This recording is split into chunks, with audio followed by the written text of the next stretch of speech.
ओम। आज की योग कक्षा में हम बात करेंगे रीढ़ की हड्डी का एक रोग है जिसे स्लिप डिस्क या डिस्क के नाम से जानते हैं। जो हमारा मेरुदंड है, रीढ़ की हड्डी है, उसके जो नीचे के वर्टिब्रास है, तो जिनमें मुख्य रूप से L3, L4, L5, S1, S2 आदि, जब उनमें कोई विकृति आ जाती है, जब उनमें ब्लड सर्कुलेशन ठीक से नहीं काम करता या उनमें डिस्क के अंदर में जो सिनोवियल फ्लूइड्स एक लगातार प्रवाहित होता रहता है, जब उसका सर्कुलेशन रुकता है, वो कम होने लगता है, तो हमारी हड्डियाँ उनमें कहीं ना कहीं कोई कंप्रेशन है, ये डिस्क में कोई डिसलोकेट हो जाती है, मूवमेंट हो जाती है, कंप्रेशन आ जाता है, तो उस वजह से फिर वो हम पे उस हिस्से में काफ़ी ज़्यादा दर्द रहने लगता है। और शुरू में लोग दवाइयाँ खाते हैं, हल्का फुल्का मानते हैं, चलते रहते हैं, गाड़ी चलाते रहते हैं, लेकिन एक समय बाद आपको फिर पेन किलर से हटके स्टेरॉइड दिए जाते हैं, और जब उससे भी कंट्रोल बीमारी नहीं आती है तो फिर ऑपरेशन सर्जरी की तैयारी हो जाती है। और सर्जरी रीढ़ की हड्डी की अगर कोई कराते हैं तो उसमें मैक्सिमम केस में बहुत ज़्यादा सफलता नहीं मिलती है और जीवन भर के लिए आप एक लंबी पीड़ा झेलते रहते हैं। तो आइए जब बात करते हैं स्लिप डिस्क में योग और आयुर्वेद में क्या है। तो सबसे पहले मैं बात करूँगा योग की। तो योग में आपको योग का जो भस्त्रिका, कपालभाति, अनुलोम विलोम प्राणायाम को धीरे धीरे करना है। ऐसे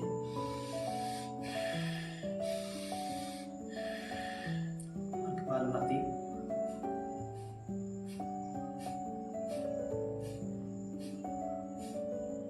लंबे दीर्घ श्वास लेके आप अनुलोम विलोम प्राणायाम साथ में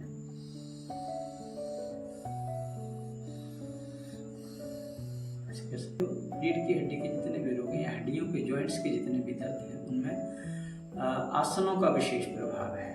कौन कौन से ऐसे आसन हैं जिनको अगर हम सही तरीके से रोज सुबह शाम दोनों टाइम करते हैं तो उनमें हमसे विशेष लाभ मिलता है। ऐसे खड़े होकर भी हम जिसको कर सकते हैं वो है अर्धचक्रासन। दोनों हाथ ऐसे कमर पे रख के सांस अंदर भर के धीरे धीरे पीछे जाते हैं, ऐसे जितना आप जा सके।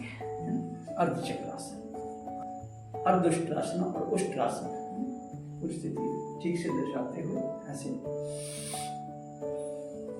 सांस अंदर भरना है, पहले वापिस आते समय सांस को बाहर छोड़ना है। अर्धउष्ट्रासन और पूर्ण उष्ट्रासन धीरे धीरे शुरू में नहीं होगा बिल्कुल भी, लेकिन लंबे अभ्यास के बाद में आप ऐसे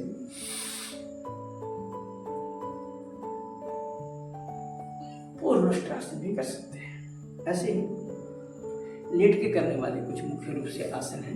भुजंगासन, पीछे से पैर मिला के रखने हैं और सांस अंदर भरते हुए ऊपर जाना, ऊपर देखने गर्दन को पीछे मोड़ते जाना। पूरा जो स्ट्रेच है आपका खिंचाव है वो लोअर पोर्शन पे, लोअर बैक पोर्शन पे आएगा। ऐसे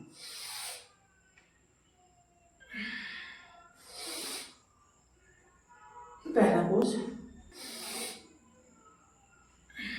अगला ध्यान, इसको बोलते हैं सलवासन। तो सलवासन कैसे करना है? दोनों हाथ जांघों के नीचे लेंगे और ये चीज अपनी थोड़ी जमीन पे लगा के रखें और सांस अंदर भरते हुए एक ही पैर को बिल्कुल सीधा उठाएं।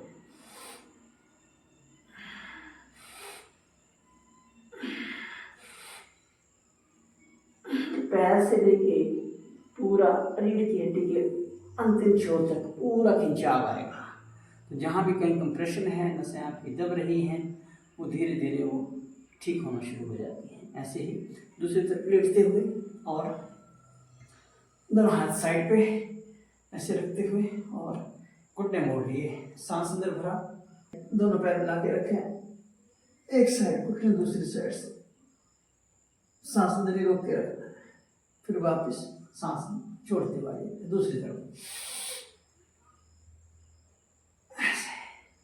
अब अगला अभ्यास है, उसको बोलते हैं कंधरासन।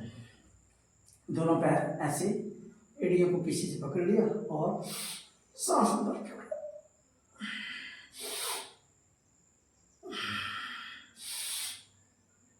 कंधरासन। कटियुत्तानासन, कमर के से उठाए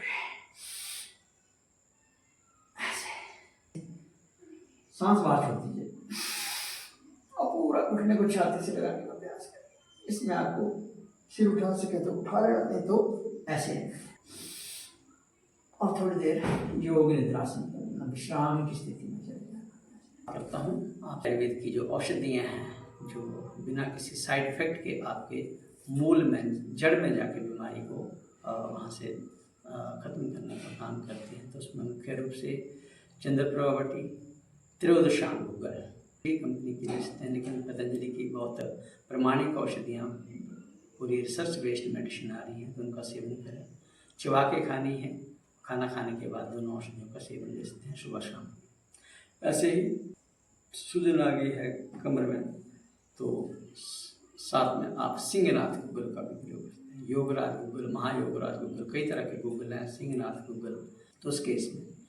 और साथ में शिलाजीत का प्रयोग किसी न किसी रूप में जरूर करें, क्योंकि शिलाजीत से हड्डियाँ जो हमारी वो मजबूत होती हैं, ताकत मिलती है।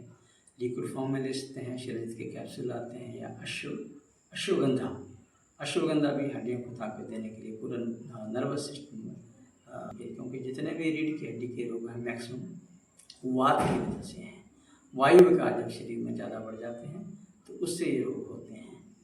तो वायु विकार की जो चीज़ें हैं उनको खाना कम कर दें, तो निश्चित रूप से आपको स्लिप डिस्क में फ़ायदा होगा और पूरी तरह से आप ठीक हो जाएंगे।